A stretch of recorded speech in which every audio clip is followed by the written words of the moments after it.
I stared at her like she was speaking a language I'd never heard.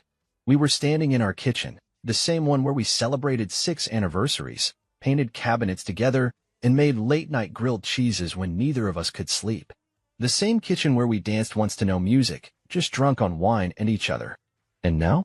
Now she was standing by the fridge, barefoot, holding a mug of herbal tea like she was about to read me a fucking horoscope.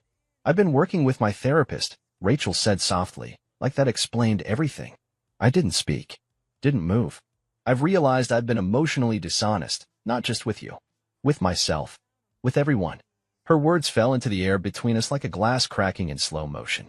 I saw her lips moving, but my mind was stuck on a phrase she'd said 2 minutes earlier. Marcus. I hadn't heard that name in years. Her ex. The guy who wore too much cologne and believed in horoscopes unironically. I'd never liked him, and Rachel had always told me that was a thing of the past. But now he was suddenly part of the present. My present. "I need to face it head on," she continued, her eyes shimmering with something I couldn't read. "That relationship, the unfinished parts of it, it's like a splinter that's never healed. It's under the surface, and until I pull it out, I can't truly be whole." I remember nodding, slowly. I remember that because I still hate myself for it. Then came the pitch, like I was a fucking investor in some spiritual startup she was launching. 3 days a week with Marcus. 3 with you. And Sundays. Sundays are for me. For solitude. Journaling. Therapy. To realign with myself. She said it with a kind of rehearsed clarity, like she and her therapist had practiced the script. Maybe they had. Maybe Marcus had even sat in. I should have thrown the mug from her hand across the room. I should have flipped the goddamn table. Instead, I asked the question I knew she was waiting for. "How long?" 90 days, she said. "Just a trial. A season of emotional growth. No lies. No guilt." And then the lie that still echoes. "It's not about sex." Right. I watched her fingers move across her phone screen like she was RSVPing to a dinner party. A few taps later, my phone buzzed. I didn't look at it. "Not yet." "You're agreeing?" she asked, cautiously hopeful. I don't remember my exact words. Just that I nodded. Once. That was all she needed. She smiled, relieved.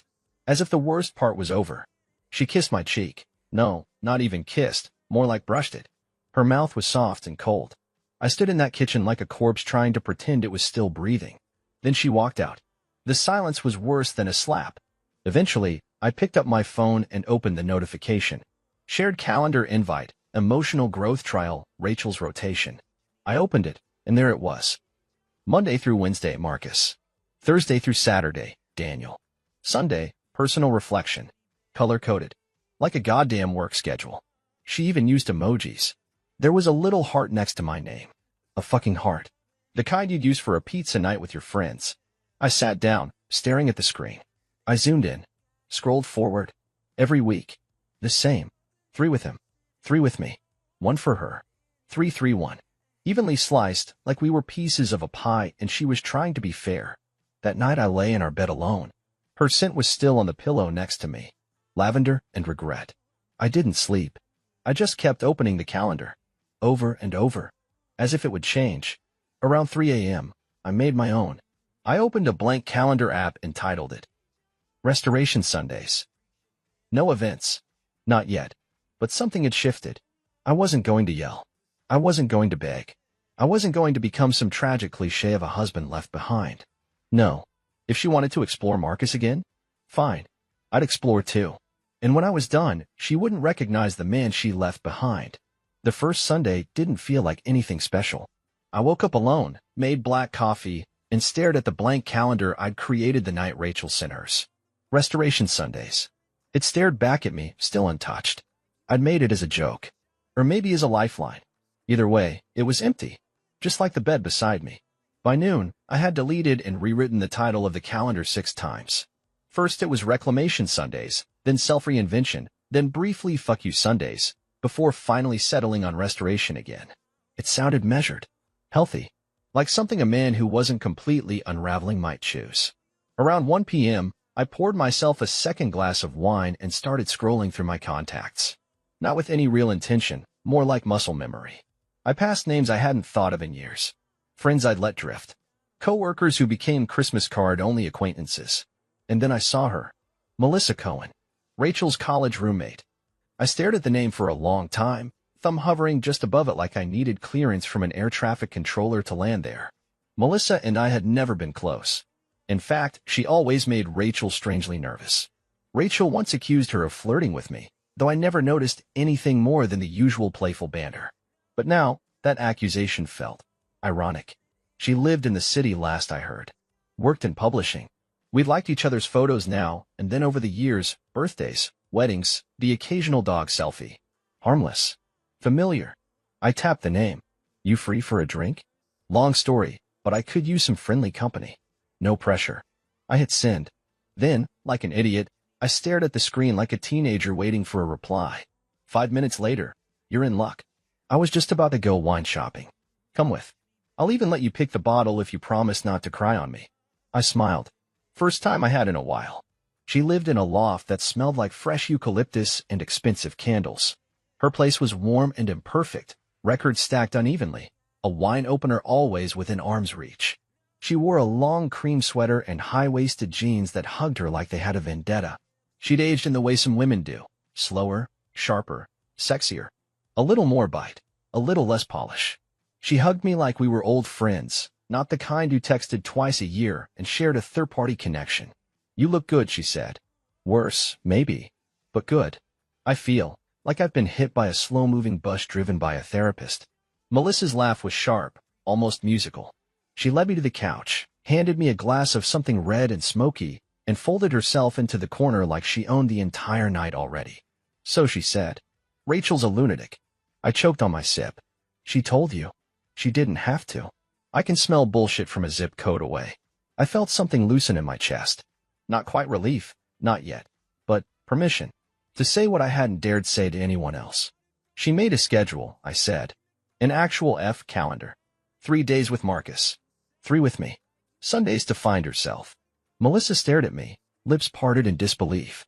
Then she stood up, disappeared into the kitchen, and came back with the whole bottle. Well, shit, she said, refilling both our glasses. Cheers to being compartmentalized. Neatly, I muttered.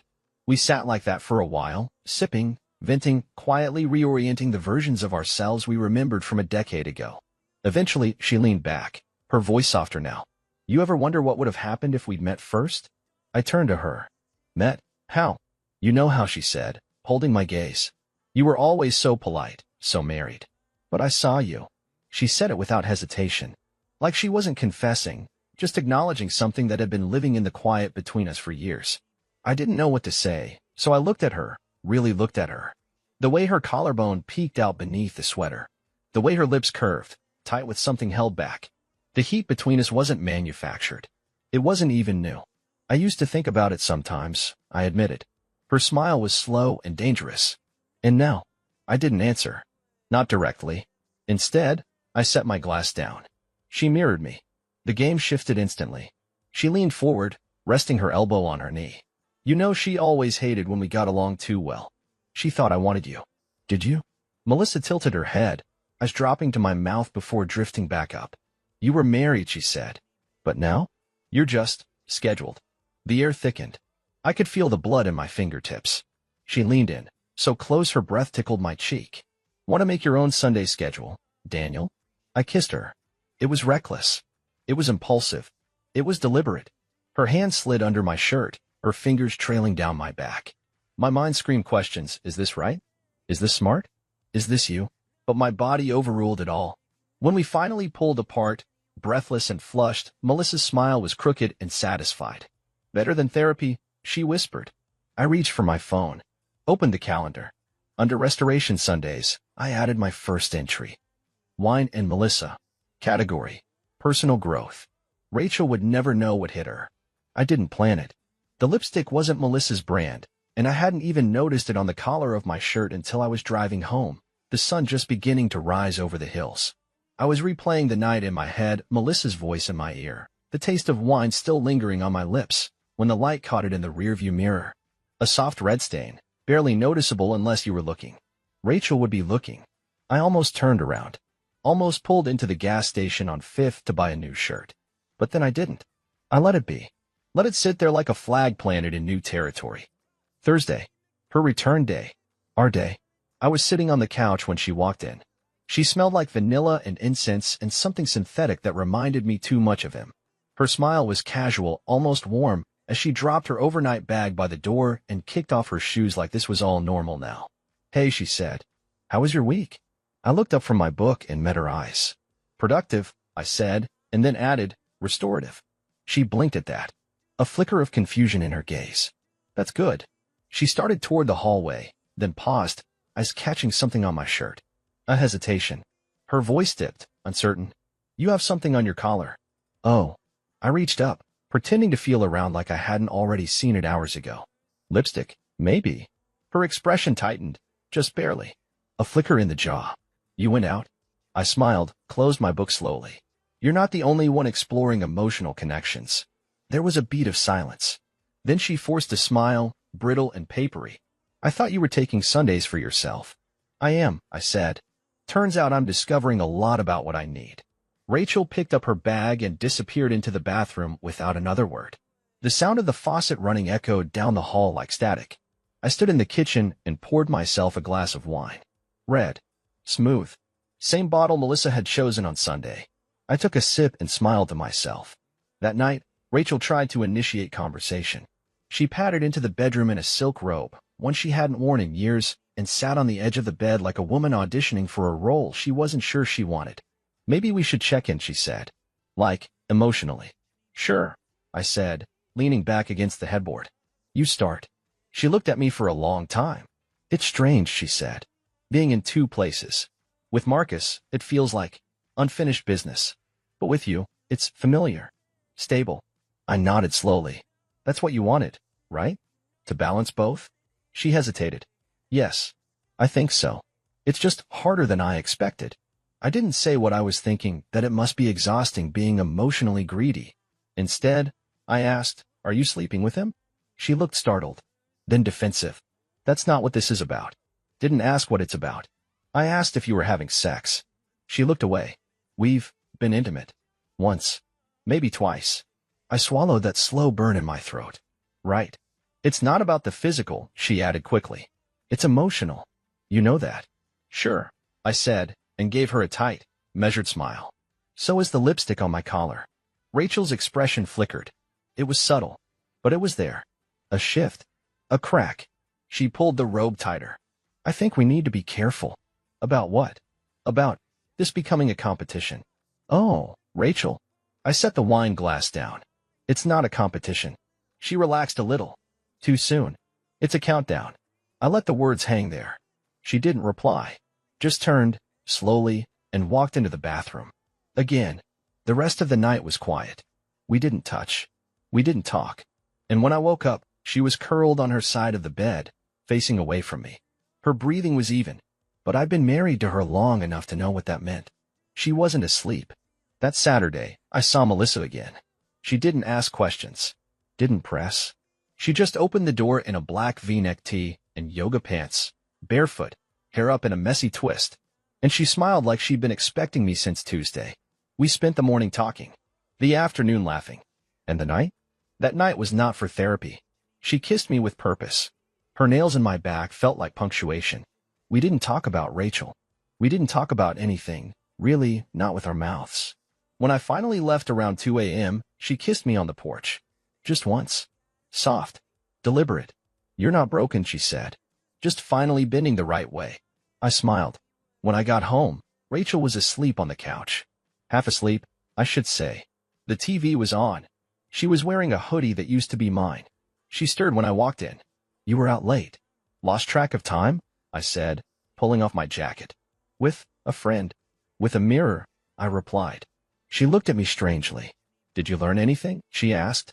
I walked past her, heading for the kitchen.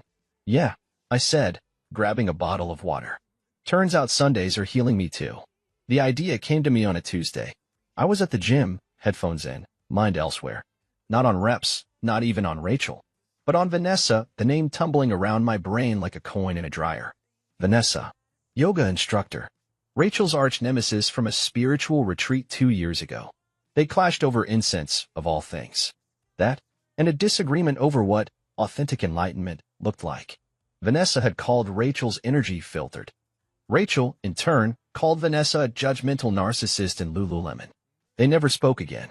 Which is why, when I saw Vanessa's name on a promotional flyer pinned to the corkboard by the treadmills, something clicked.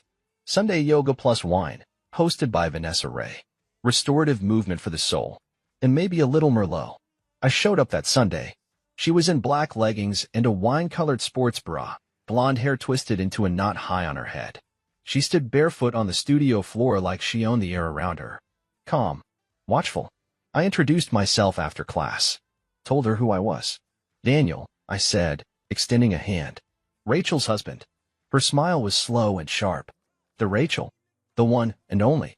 Vanessa crossed her arms. Didn't peg you as the type to survive a woman like that. I laughed. I'm more durable than I look. We shared a glass of Pinot after the session. She wasn't shy about her opinion. She always struck me as someone more committed to the idea of healing than the work of it. That's one way to put it, I replied, sipping. She's on a journey right now. Figured I'd start my own.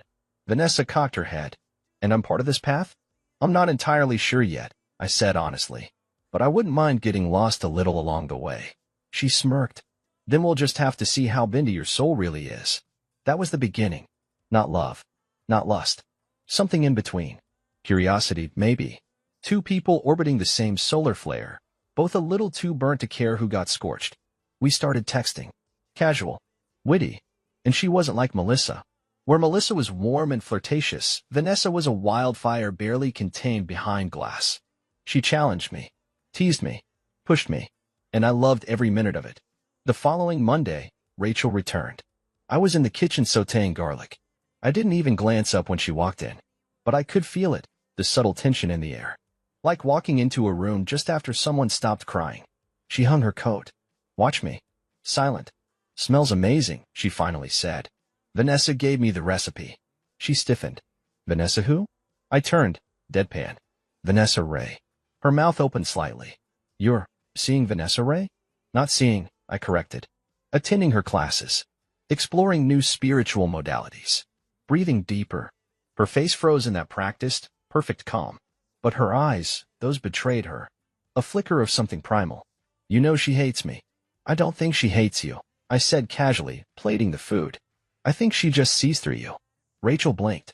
I pushed the plate toward her. Quinoa, roasted chickpeas, turmeric vinaigrette. Very authentic. She didn't touch it. Instead, she pulled out her phone. Later that night, I went upstairs early. She stayed downstairs, pacing. I knew because I could hear the soft creak of floorboards. The same 3 steps over and over. Like she was weighing the gravity of something she could no longer pretend she owned. The next day, I checked my phone out of habit and nearly laughed out loud. Rachel had posted a photo to her Instagram, an old throwback of us on our honeymoon. Smiling on a beach. Captioned, Healing isn't linear. It's messy and full of lessons. Grateful for those who hold space while we grow. Hashtag healing together. Hashtag conscious couple. Hashtag emotional integrity. Hashtag growth season.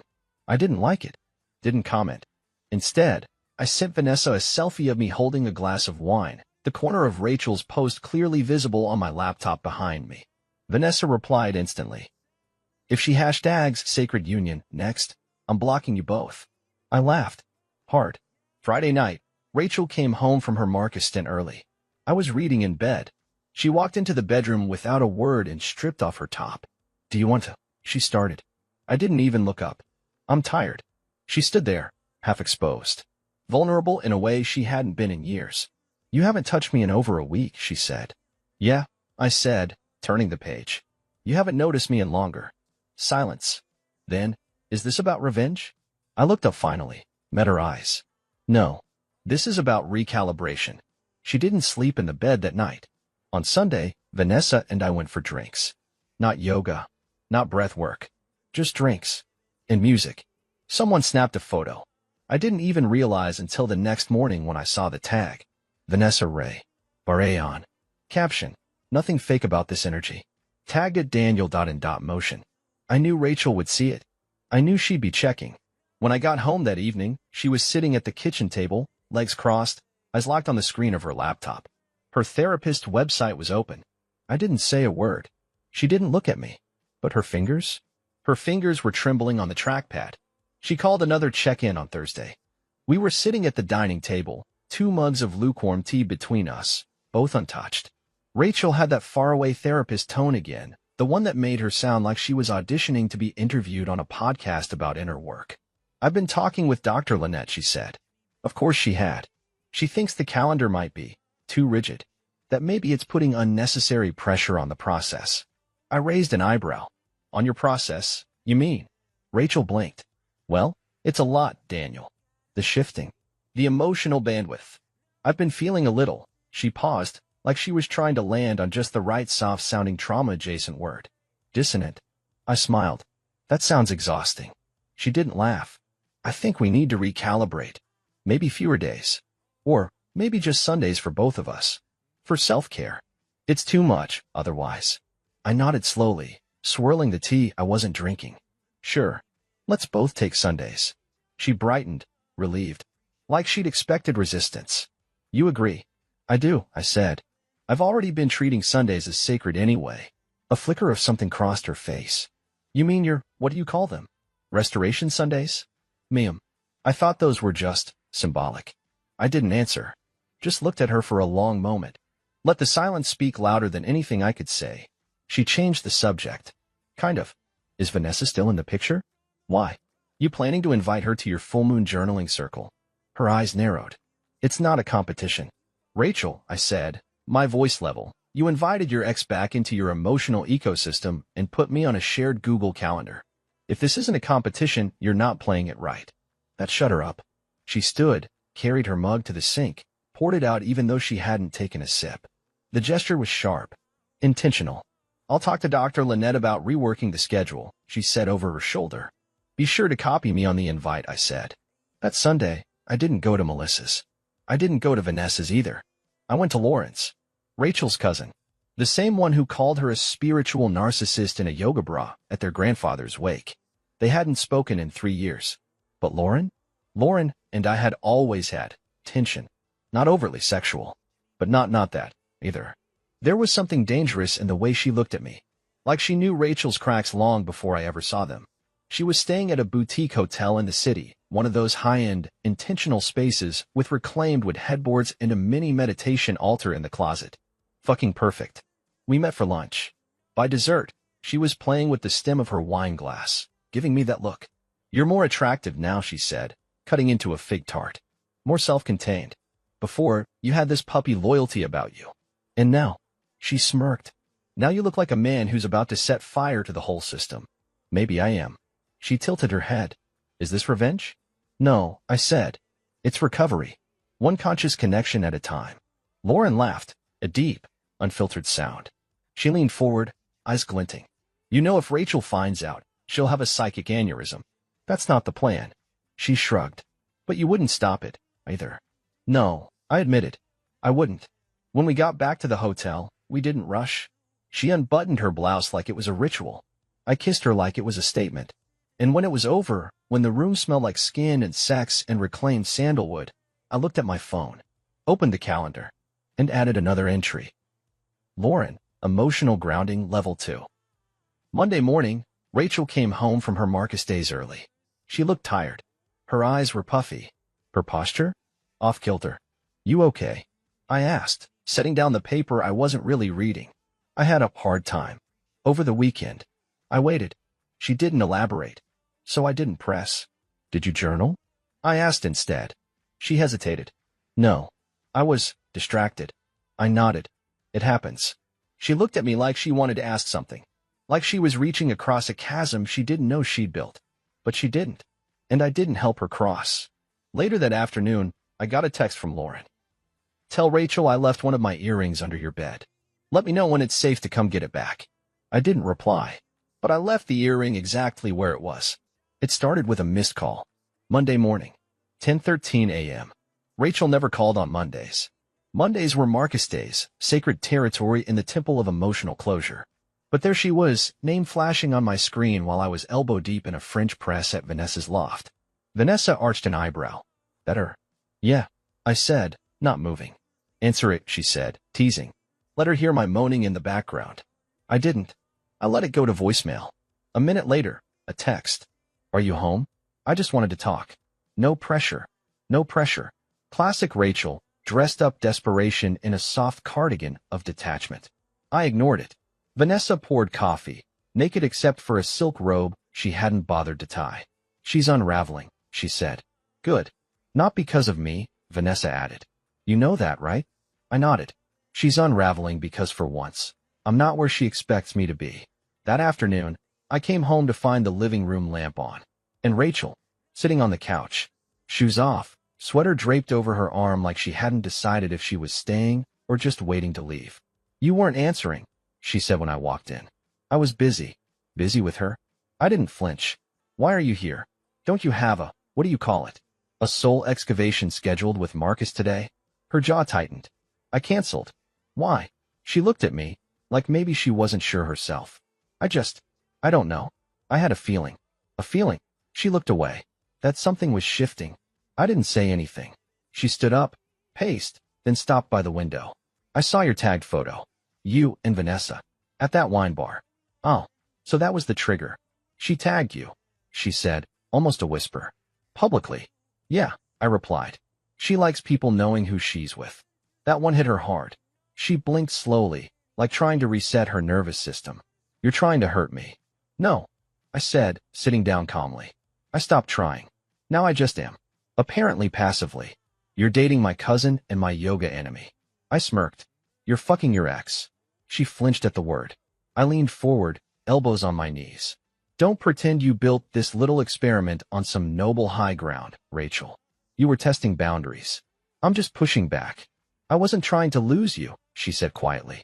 Then you shouldn't have started dividing me. She left without saying goodbye. No dramatic exit. Just quiet. Measured, but not calm. She was fraying. Later that week, I met Lauren again.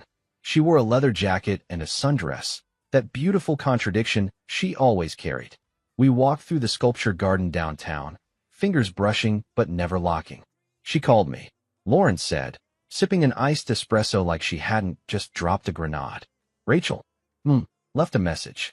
Said she was hoping we could clear the air. Woman-to-woman healing. I laughed. And you? I texted her a photo of my middle finger wearing your ring. I raised an eyebrow. We don't have a ring. She grinned. That's what makes it art. Saturday morning, Rachel showed up at the house again. No warning. She wore no makeup.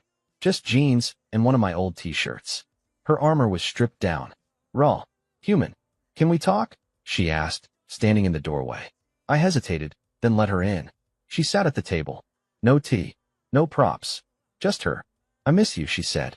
I didn't respond. I miss us. I stood by the sink, arms crossed. We still have Saturday, she added. I tilted my head. Do we? Her face twisted. You're being cruel. No, I said. I'm being consistent. For the first time in this relationship. Silence. I want to end the schedule, she said. I want to stop all of it. I turned. Met her eyes. You can stop any time you like, I said gently. I already have. That's when the tears came. Soft. Not dramatic. Just sad. She reached out, across the table. Her fingers didn't make it. I stood, walked to the counter, and picked up my phone. There was a new message waiting. From Melissa. Thinking of you. Come by Sunday. Rachel watched me glance at it. Watched me smile. And I think in that moment, she realized. She hadn't just cracked the marriage. She'd shattered the part of me that needed her. I planned it carefully. No malice. No dramatic speeches. No traps. Just a table. 8 feet long. Oak. Candlelight low and flickering. Real silverware. Our wedding set, actually, and linen napkins folded just how Rachel used to fold them when she gave a damn about presentation. 3 seats on one side. 1 seat at the head. Mine. The invitations weren't digital. They weren't desperate. Just quiet messages, sent with sincerity. Melissa responded first. Only if I get to bring wine and ask inappropriate questions. Vanessa was next. Only if you cook shirtless. Or at least wear an apron with nothing underneath. Lauren? Just one line. Absolutely. I'll wear red. It wasn't about sex. Not really. It was about gravity. And who still had it? Saturday night arrived with the scent of roasted garlic and rosemary in the air. I wore a navy button-down, sleeves rolled. No tie. Nothing fussy. I played Coltrane on vinyl. The lights dimmed just enough. Melissa arrived first, bottle of Bordeaux in hand. She looked effortlessly elegant in black, hair up, lipstick subtle but striking. You smell like competence, she said as she hugged me. I love that in a man.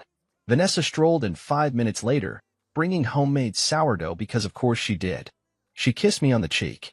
If this dinner ends with someone crying, I'll call it a success. Lauren was last. And yes, she wore red. She didn't say hello. She just looked me up and down, smiled, and whispered, "This is going to be delicious." We laughed, ate, talked. The wine flowed. Conversation slipped from literature to trauma to body language and breath work and whether revenge could ever truly be compassionate. Melissa said it could. Vanessa said it shouldn't be. Lauren? She raised her glass and said, "It's not revenge if you look this good doing it." And that's when the door opened. Uninvited. Unannounced. Rachel, wearing a sweater too soft for this kind of night. Her makeup minimal. Her expression somewhere between hopeful and terrified. Her eyes swept the room. Landed on Lauren first. Then Vanessa. Then Melissa. Then me. "Hi," she said softly. No one moved. Vanessa took a slow sip of wine. Lauren cocked her head. Melissa raised one eyebrow like she was watching a scene unfold in a play she already knew the ending to. "Rachel," I said calmly. "Didn't expect you." "I thought maybe we could talk," she said, stepping inside like she hadn't just trespassed into a new ecosystem. Vanessa stood and pulled out the chair beside her. "Please," she said with a smile too sharp to be sincere. "Take mine." I was just about to leave. Melissa chimed in. "No, you weren't." Rachel hovered. Her breath quickened. I could see it. The math running through her mind. The realization of just how far out of orbit she was now. "This is a setup," she whispered. I stood slowly, walked to her. "No, Rachel," I said gently. "This is restoration. You just happened to walk in during the best part." She looked at me. Really looked. And for the first time, I didn't flinch. Didn't soften. Didn't reach. She turned to Lauren. "You're my family." Lauren tilted her head. "That's your burden, not mine." To Vanessa, "You hated me." Vanessa smiled. "And yet he chose me anyway. Funny how energy works, huh?" Then to Melissa, "You were always jealous." Melissa clinked her glass. "Sure was. And now? I don't have to pretend not to be." Rachel looked at me one last time. Her eyes wide. Glossy. But no tears. "I just wanted to fix things," she said. I nodded. "I know." And I stepped aside, letting her walk out if she chose. She didn't move for a long time. But eventually, she did. One step back. Then two. And then she was gone. The door clicked behind her with a softness that almost felt like mercy. Later that night, after the dishes were cleared and the candles burned down to nubs, I stood alone at the kitchen sink. Melissa kissed me on the cheek and left with a wink. Vanessa stole the last of the sourdough and whispered something about karma. Lauren lingered. Always the last to leave. "You good?" she asked. I nodded. She walked up, pressed her lips softly against mine, and whispered, "You were always the one with power, Daniel. She just convinced you otherwise." And then I was alone. Truly alone. And it felt whole. It started with a screenshot. I don't know who leaked it. Melissa swears it wasn't her. Lauren's too chaotic to care. And Vanessa? Vanessa's revenge always tastes handmade, not digital. But one day, there it was. Reddit. r/relationships. Top post. Wife creates Google Calendar to rotate time between husband and ex-husband plays along. At first. Screenshot. Calendar title, Emotional Growth Trial, 90 days. Monday through Wednesday, Marcus, Emotional Resolution. Thursday through Saturday, Daniel, Marriage Preservation. Son, Personal Solitude/Journaling, no contact. 1.6K upvotes in under an hour. The comments? Brutal. She scheduled her soul like a dentist appointment. I love that Sunday is her reflection day while her husband's out there reflecting in someone else's bed. Tell Daniel to drop a meeting invite for divorce finalization. 10 a.m. sharp. The post was reposted to Twitter. Then Instagram. Then TikTok. Hashtag Google Wife trended for 48 hours. By the time BuzzFeed picked it up, the headline was savage.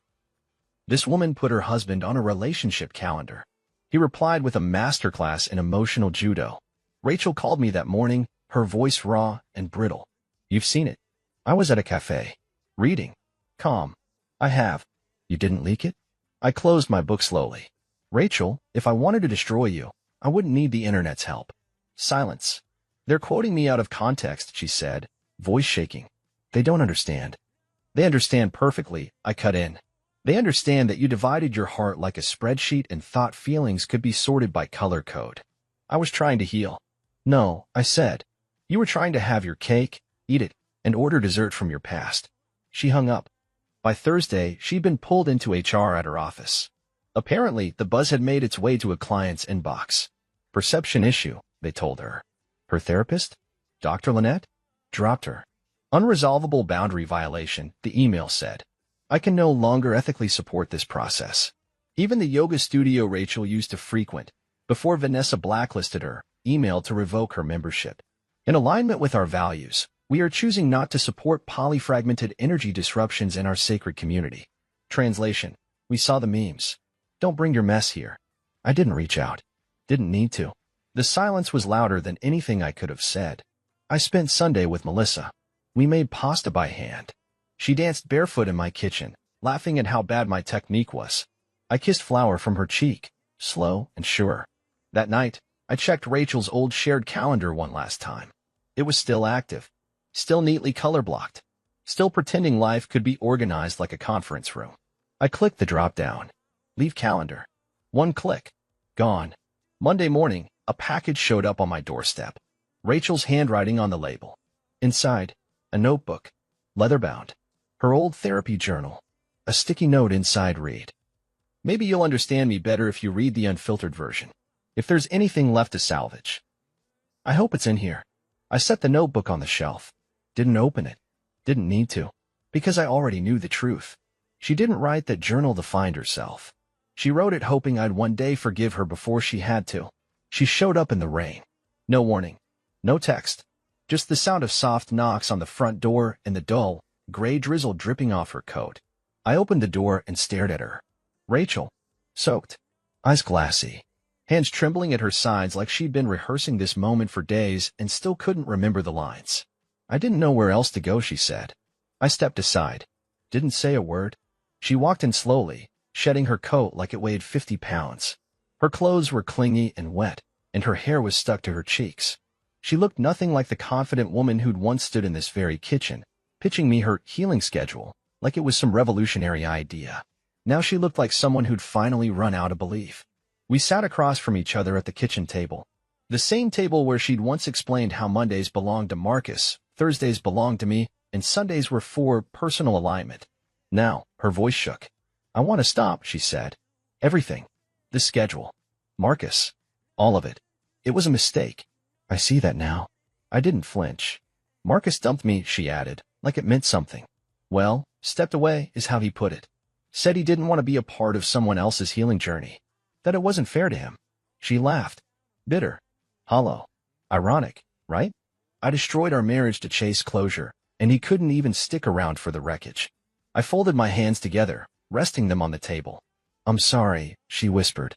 For everything. I nodded slowly. I know. She leaned forward, hopeful. I've been going back through our photos, she said. I see us. I miss that version of us. I want to rebuild, Daniel. Honestly. From the ground up. There it was. The pitch. Not quite as rehearsed this time, but still a pitch. She reached out, her hand brushing mine. We can start over. No more games. No more calendars. Just us. I didn't pull my hand away, but I didn't take hers either. Instead, I stood, walked to the bookshelf, took out a plain white envelope, came back, set it on the table between us. What's this? She asked, her fingers already trembling as she reached for it. Open it. She pulled back the flap. Inside was a single printed page. Her face changed as she read. First confusion, then shock, then the slow, horrible wash of understanding. Subject, event invitation. Title, court, divorce hearing, 10 a.m. Location, county courthouse, room 3B. Date, Friday, May 10th. Organizer, Daniel. Her lips parted. Tears filled her eyes. You already filed? I nodded. When? The day after your cousin left her earring under our bed. She laughed. Once. Sharp. Then cried. She folded the paper in half slowly, as if delaying the moment would make it go away. I thought you'd fight for me, she whispered. I did, I said. For years. I fought for us even when you stopped showing up. When you stopped choosing me. I didn't mean to lose you. But you did, I said softly. The moment you decided love could be compartmentalized. She wiped her face, makeup streaking, grief thick in the air between us. I don't know who I am without you. I stood, walked to the door, opened it. Then maybe now's your chance to find out. She hesitated, then stood, walked out, didn't look back. I closed the door gently behind her and breathed, not with sadness, not with victory, with relief. The chapter was done. The page had turned. The movers came on a Thursday. She didn't show up with them. Just three strangers in blue uniforms, quietly boxing up the pieces of a life that had already broken weeks ago. I stayed out of the way. Let them pack her books, her candles, the yoga mat that had become more of a prop than a practice. By 4 p.m., she was officially gone.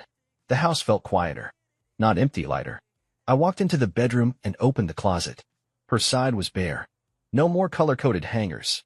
No intentional wardrobe decisions. No scent of lavender mixed with ego. Just space. Wide, beautiful, undecided space. I took my phone out of my pocket. Opened the calendar app. Rachel's invite still sat there. Emotional growth trial, 90 days. Months old. Long since expired. But still there, like a ghost. I tapped it once. Tapped again. Delete event. A small pop-up asked, delete just this one, or all future events? I smiled. All. Future. Events. Gone. Vanessa moved in 2 weeks later. Not officially. Not with boxes or declarations or dramatic promises. She started leaving things, her jade toothbrush, her beaten-up copy of The Prophet, a bottle of her favorite wine in the fridge. She claimed a drawer without asking. Took over the right side of the bed like it had always been hers. We didn't talk about calendars. We didn't need to. We had rhythm instead. She'd stretch on the balcony at sunrise while I made coffee. We'd read together in silence on Sundays. She never tried to schedule love, she just showed up for it. Every day. One morning, as we lay tangled in each other under the covers, she reached over and grabbed my phone. "What's this?"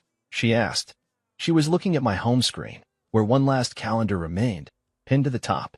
She tapped it open. One recurring event, every week. Sunday restoration permanent. No guests. No location. Just one note. "You made it." She looked at me, smiled sleepily. "You're a sentimental bastard." "Sometimes," I said, pulling her closer. "Other times, I'm just efficient." She laughed into my chest. Later that day, I created a brand new calendar. Named it Now. No colors. No divisions. Just one repeating event, every morning at 7 a.m. Wake up with someone who didn't make you beg to matter. That was the real victory. Not that Rachel left. Not that Marcus ghosted her a week after she moved out. Not that she lost her job or deleted her social accounts or ghosted mutual friends. The real win? I didn't need any of it to move on. I didn't need her breakdown. I didn't need revenge. I just needed time. And my own schedule. As I sat on the balcony that evening, Vanessa beside me, her hand warm in mine, I looked out at the city below and whispered quietly, "Thanks for teaching me time management." She glanced at me. "Say something." I shook my head. "Just wrapping up an old meeting." And I was, finally, fully, done.